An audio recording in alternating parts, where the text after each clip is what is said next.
If you bring an idea to the table and it works, you're going to get all the credit. If we bring it up and it doesn't work, then I'll take the hit. Reinforcing that person's initiative to bring the idea to the table by celebrating the win. How you are analyzing the situation, or even perhaps then the behavioral actions that became more routine because they worked for you in the past, right? If you're a leader that's looking to be right a lot, you're going to struggle in the volatile, uncertain environment. I'm Dr. Amy Athey. As a licensed psychologist and performance expert, working with elite athletes, C-suite executives, and high performers operating in some of the most demanding environments, I've seen what it truly takes to perform when it matters most. From supporting members of the Naval Special Warfare community to advising leaders in high-stakes, high-pressure situations, one truth remains consistent. The tools that drive performance are the same. You prepare in a way that allows you to show up ready when the moment arrives. Each week, I'll share practical tools and insights to help you strengthen how you think, lead, and perform. Welcome to Still Evolving. There is a tension that can show up in high-pressure, fast-moving environments that does not always get named, but it shapes how leaders show up in moments that matter.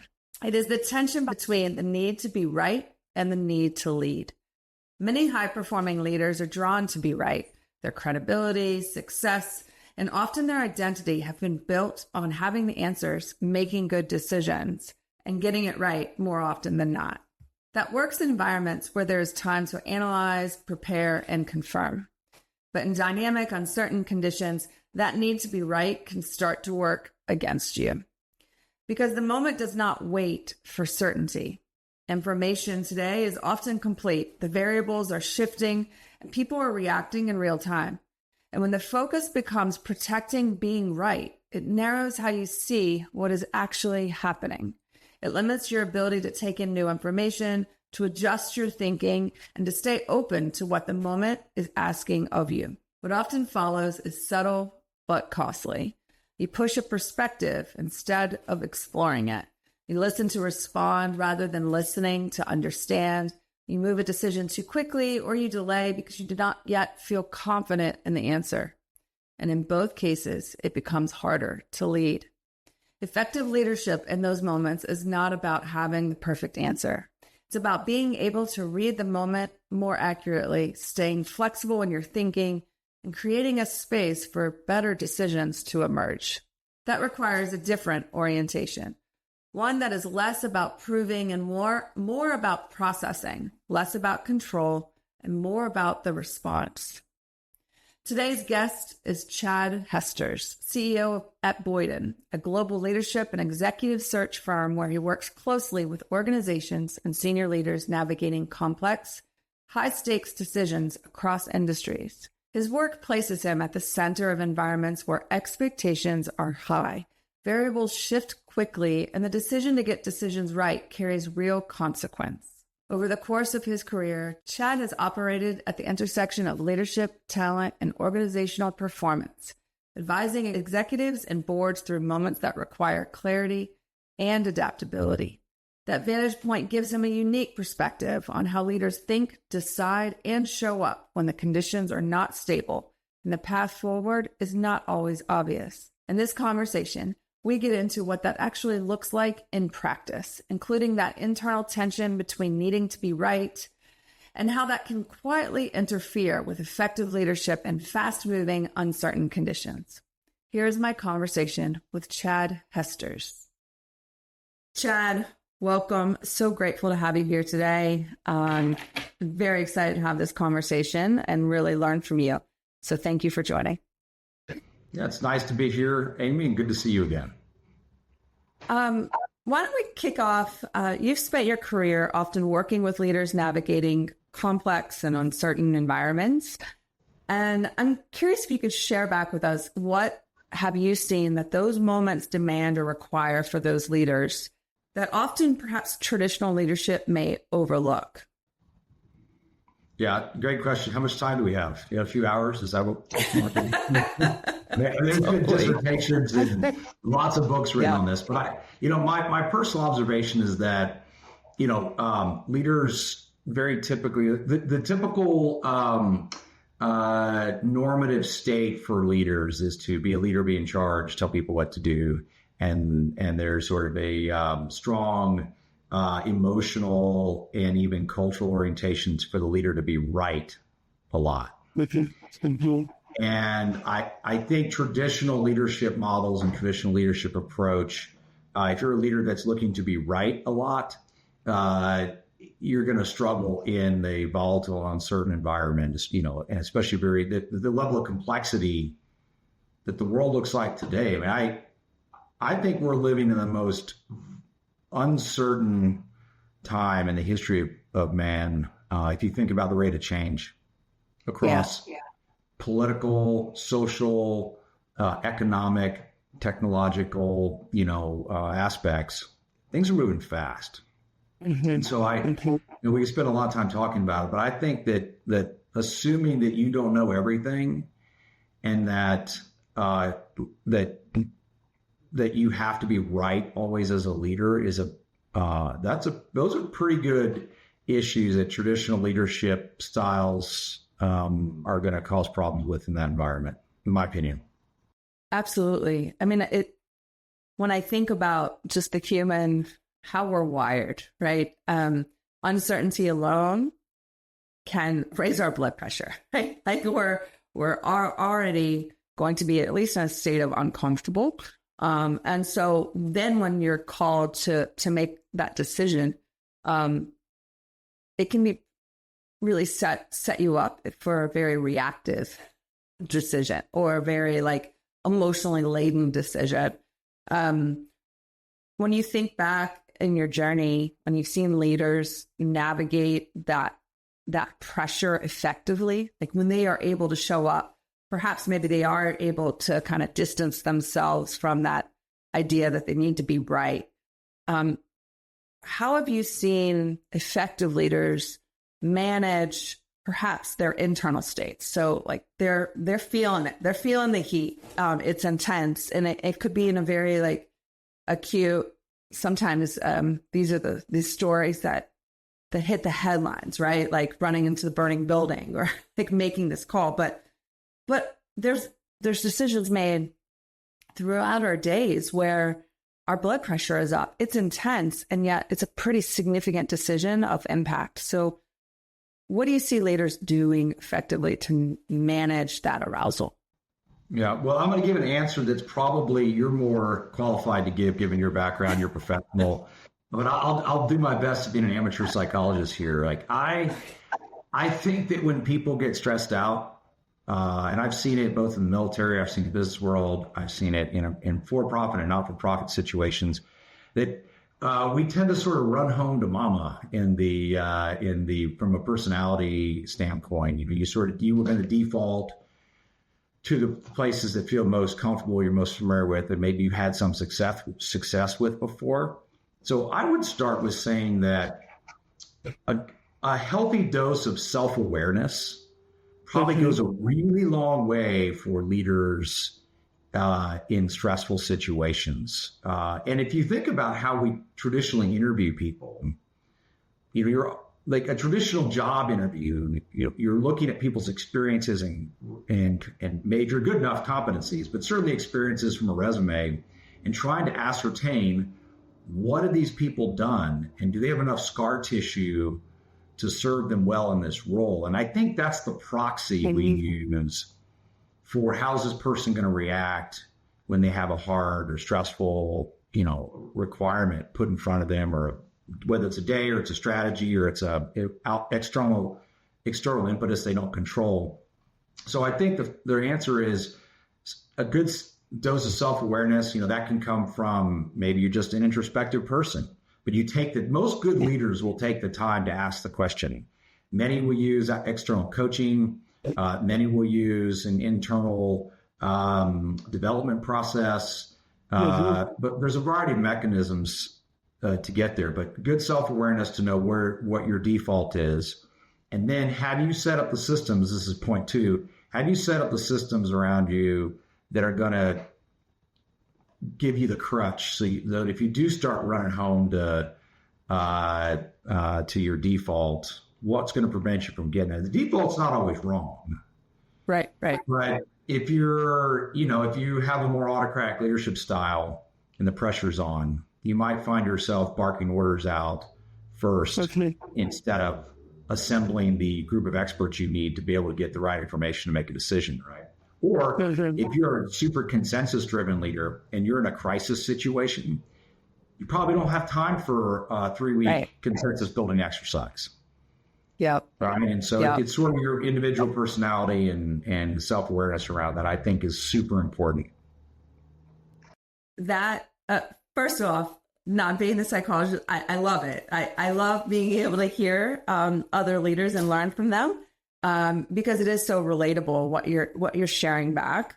We do default, right? Like we're creatures of habit, and many people underestimate the habits that have been developed in terms of our cognitive patterns, right? Like what you were describing, how you were analyzing the situation, or even perhaps then the behavioral actions that became more routine because they worked for you in the past, right? Like we don't typically automate behaviors that were problematic. Like when something doesn't work, like, oh shit, I'm not going to do that again, So, and in a very dynamic, fast-paced pressure situation, you're right, that past decision style or behavior may be what is called for, and it also may not be. So if you're just too reliant on that habitual. Sure.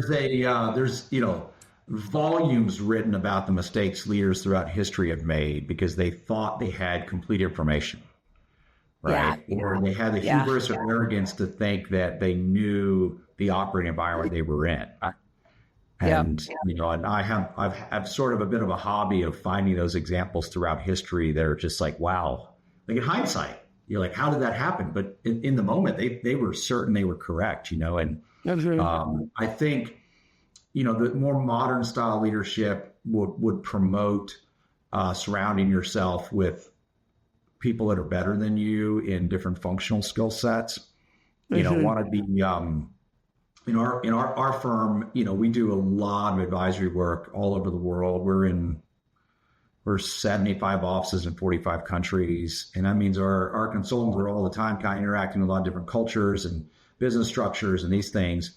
And one of the kind of ubiquitous characteristics we see in leaders that operate in dynamic environments is the good ones have flattened out their top team hierarchy and have maybe made themselves appear to their functional leaders, so that when they walk in a room, it's not, hey, I'm sitting at the head of the table and you're reporting out to me on this issue we're dealing with.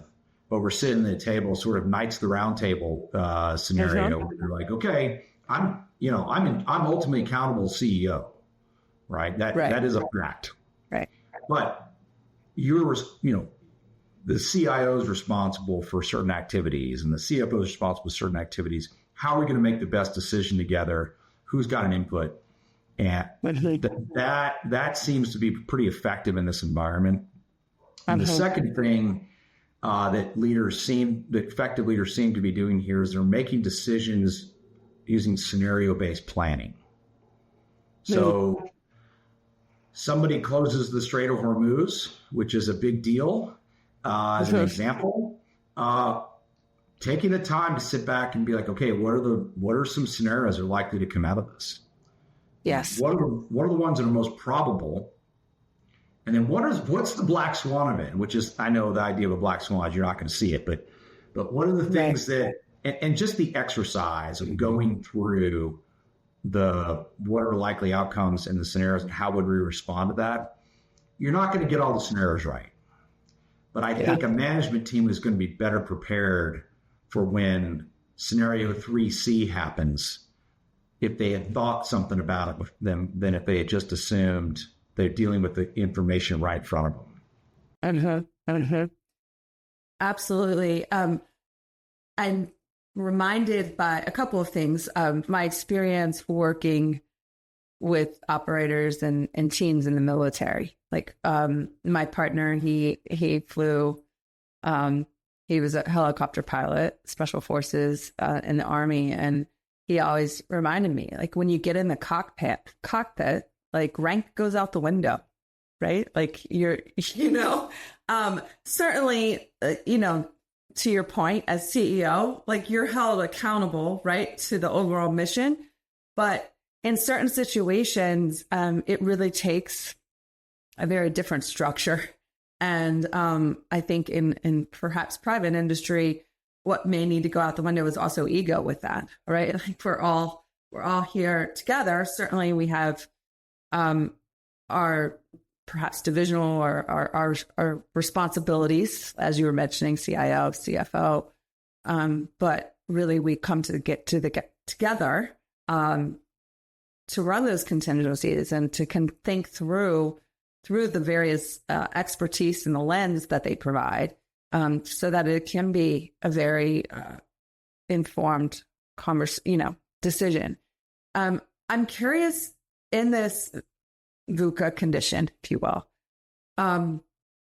when teams are working together and that pressure, and they're under pressure, not just with like the leadership, which you've provided some great takeaways, but when you see the team working together at that round table, are there other breakdowns that you see most commonly when those teams are under pressure? I certainly appreciate the contingency planning and thinking through the unintended consequences there of different courses of action. But I'm just curious your take, your experience looking at from a team perspective.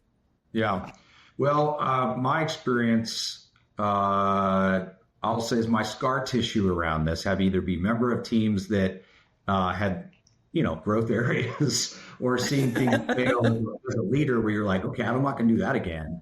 I've noticed that there's a couple of aspects where teams maybe don't perform as well as they could under high stress situations. The first is people are siloed. Mm-hmm. Man, you think your HR and your finance and you're running the East Coast division and you're running Asia Pac division, and that's your world. That's all you have to worry about. That is a recipe for disaster when you have a multilateral crisis or something that occurs, or just business conditions changing. Right. And so I think the first point I would encourage your viewers and listeners, if you're a leader, and I don't care how big your team is, it's you're leading one person or you're leading 1 million people, think about how are they interacting, and what are the barriers, and are they siloed, especially at the enterprise level. I've told my leadership team that I view their jobs as they've got two major priorities in their job. They have their functional excellence that's required, but they're also required to serve as enterprise level leaders, which means they'll sit in the room and think outside their function. And we go through, in the course of our decision making, I'll go around the table and we'll say, okay, hey, what do you think about, what's the right marketing approach? And I'll ask somebody else other than the marketing team first, right? How should we go about this? And then if you lower the sense of insecurity in the room, if you do it enough times and you make it okay for people to say something they're not, they're unsure of, if you lower the insecurity outcome or insecurity opportunity, people tend to get a little more engaged and willing to share. The other thing that I learned from the military is the idea of doing after action reviews, right? Once something's happened, good outcome, bad outcome, whatever, taking the time to stop and say, all right, hey, what we learned from this? What can we done better? And as CEO or as the leader, I will almost always go first in order to, one, try to exhibit some servant leadership ability, but also to set the tone that I'm going to tell you where I think I could have done a better job first. And because as humans, we don't like to sit in front of our peers and people we want to respect us and talk about our failures, right?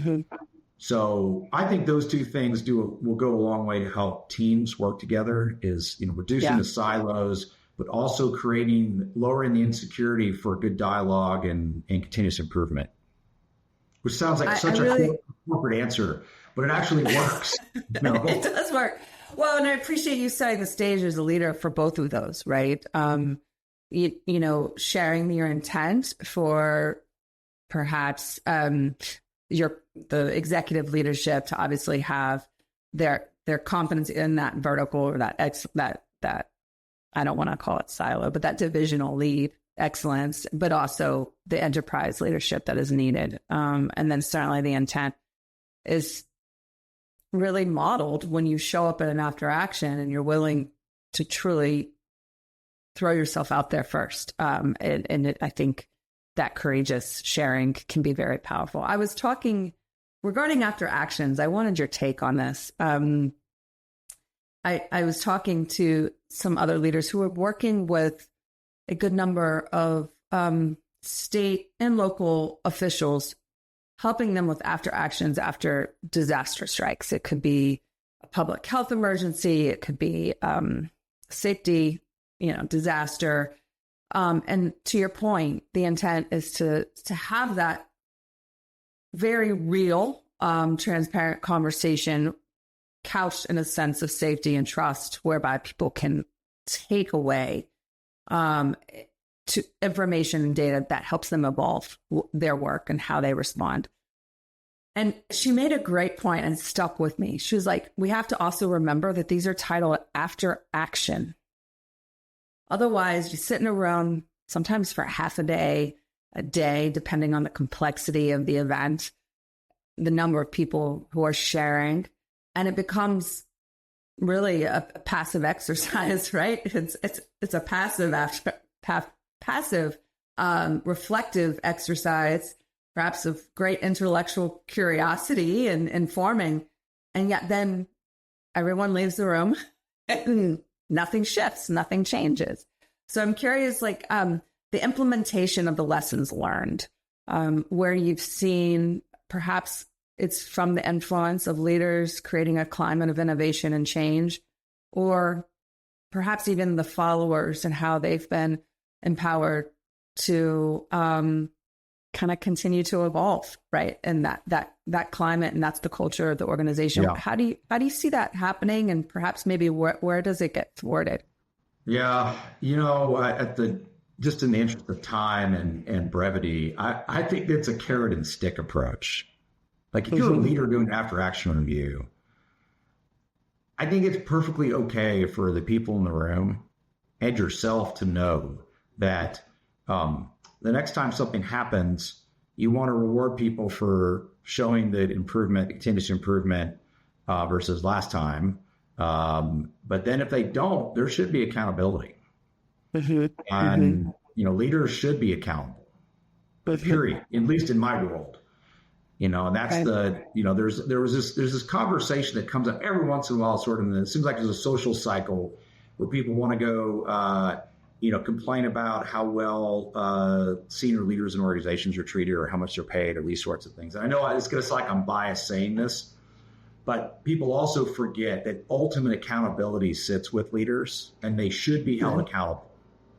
And that means your board of directors tomorrow may decide like, hey, you're not doing a good job and we've lost faith and trust and confidence in you, and they will fire you immediately.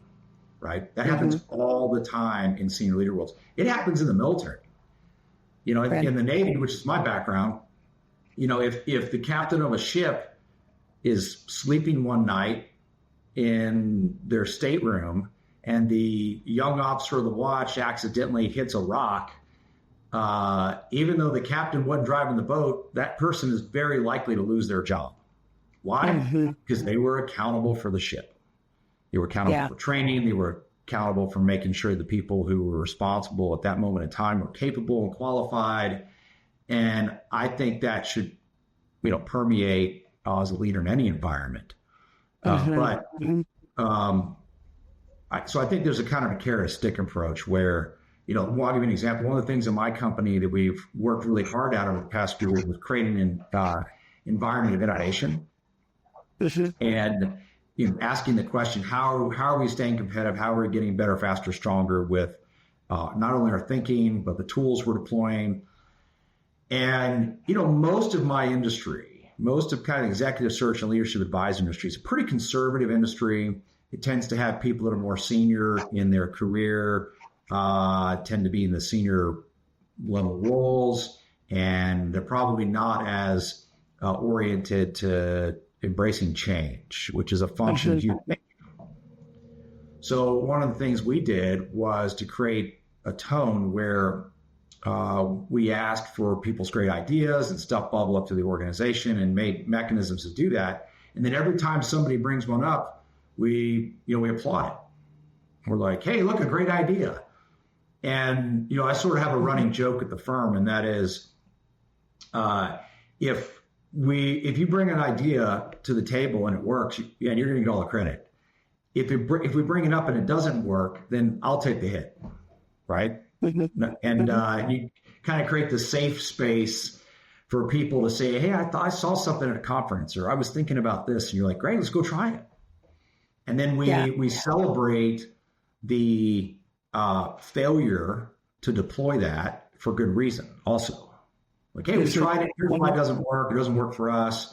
But, big round of applause for going down the path. And then what's happened is we've deployed more new technologies and concepts in our firm in the past couple of years, in the past 2 years, than we did the entire previous 10 or 12 years. So I know typically it sounds like I'm just using it as an example of encouraging, accountability, but also making it a safe place for people to want to operate. Well, and I would also highlight the power that comes when we talk about, a lot of people talk about building cultures of high performance and excellence, right? And I think what gets lost sometimes, while well-intentioned, what can get lost is it doesn't come from this monumental one thing. It's these micro doses along the way. It's probably not going to be a super sexy initiative. It's going to be perhaps somebody getting back from a conference, bring an idea, and the leader saying, hey, go try it, right? It's also going to be then saying, hey, it didn't, if it didn't work, it's on me, right? If it didn't work, reinforcing that person's initiative to bring the idea to the table by celebrating the win.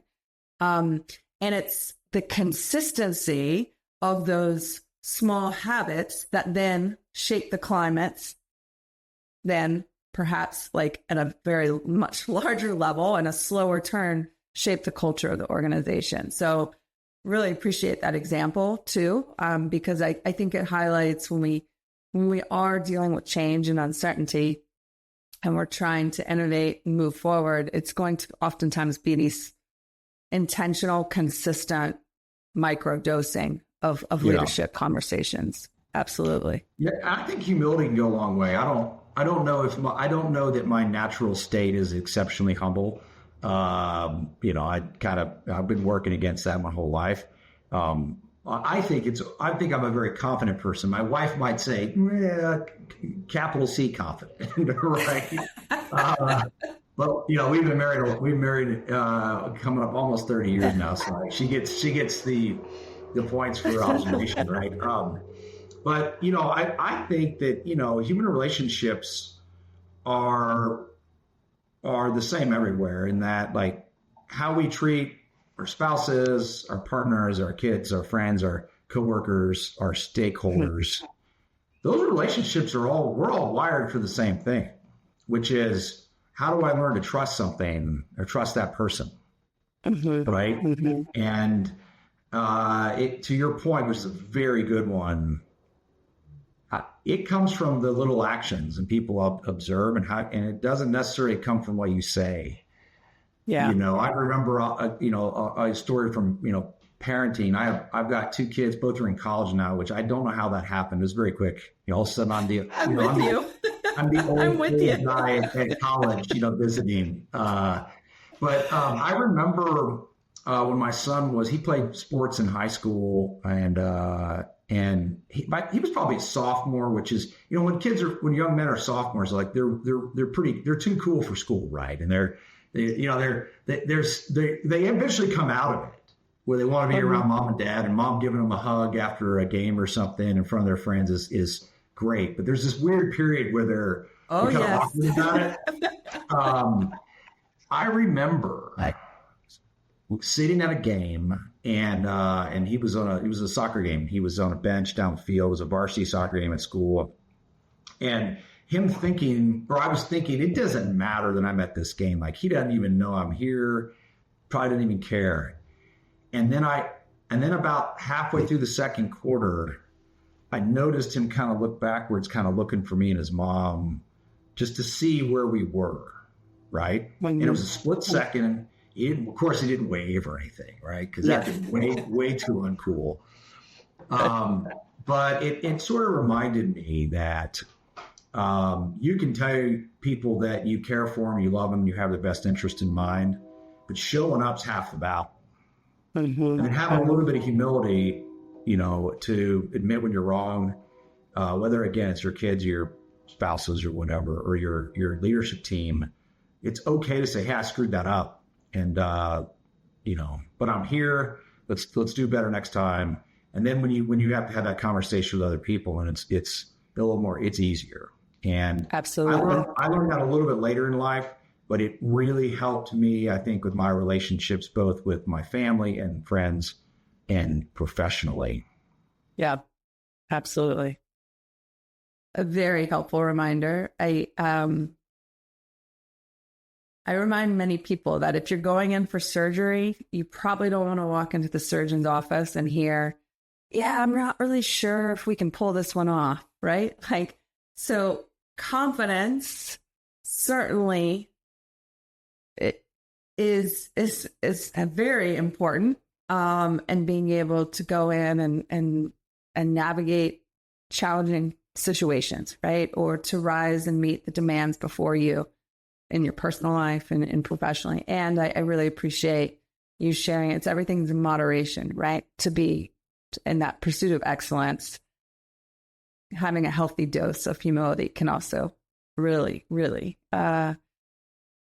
what is it? The force multiplier, right? Good information and good decision-making models is an outstanding way to go through life. Confidence with poor information and poor decision-making models is a really great way to screw things up. Right, recipe for disaster. Right. Yeah. Chad, I feel like we could kind of riff and have this conversation in so many directions, and yet our time is limited today. I want to wrap with just noting you've had a tremendous journey in leadership, working in a number of sectors, military, and private industry, and acknowledge that it's one hell of a grind. Like what we're talking about, to be able to show up in these moments, and these moments that matter, they're successive moments, right? And they're micro ones that just can add up during the day. It's not just how you show up, perhaps for this conversation with your team, when you walk through the door at home with your family, all of that, not in a negative sense, but all of that is load that impacts our human system. So I'm curious and kind of what have been your lessons learned where you've found very seasoned leaders, very accomplished perhaps in the relationships they hold in their family and friend circles and their professional, and certainly meeting their goals professionally. What have you seen that has aided in that performance sustaining or kind of the resilient long-term run? Yeah. I want to answer that question by saying the people that I most admire in leadership roles are people that take a little bit of time to respond. They think through what's actually happening in front of them, around them, as opposed to being reactive. I would say most of my leadership mistakes, whether they're personal or professional, the vast majority of them I can attribute to walking into a situation or hearing about a situation and responding, like without slowing down to take into account sort of the second order effects or what's really happening. And if you have the luxury of taking the time to understand. But I think you almost always, with any situation, certainly in the civilian world, you almost always have a little bit of time to think about something. Yeah. What tone of voice are you going to use? Is this a problem that you need to jump right into and issue, you got 30 seconds to make a decision? Sometimes you got to be autocratic, okay? But very rarely does that happen. And that's a major learning for me in my life, again, both personally and professionally, is how to slow down a little bit. Slow is smooth and smooth is fast, is the old saying. And that's sort of a daily process for me to continue to get better at that. I don't know if I'll ever master it, but that's a goal. And I would encourage any leader out there to think of the world from that lens, is discipline yourself and train yourself to, sometimes it's even physically, just count to 3 and say, what should I be doing right now? But that mastering yourself is the hardest thing in human existence. So easy to say. Absolutely. Very much appreciate the power of that pause that can be used in so many areas of our life. Very powerful. Chad, thank you again for joining me today. Very grateful for you sharing and this conversation. Well, thanks, Amy. Thanks for having me. And I wish you all the best. And thank you. Enjoyed being with you. If there's one tool to take from this conversation, it is this: practice the pause. Because what often sits under that need to be right is a press. That press to respond, to decide, to assert, to close the loop. And practicing the pause is what can interrupt that pattern. Practicing the pause creates the space for you to shift out of proving that press and into processing. It allows you to notice what you are reacting to, take in information that you might otherwise miss, and that second longer gives you time for thoughtful, careful decision and taking action.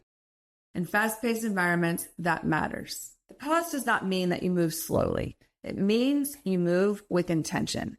It means your response is informed, not habitual or automatic. Sometimes it is a breath just before you answer. Sometimes it is choosing to answer one more question or holding back just long enough for you to see the full picture instead of locking into the first version of it. These moments are small, but they are not insignificant. They allow you to lead in real time, even when the environment is uncertain or information is lacking.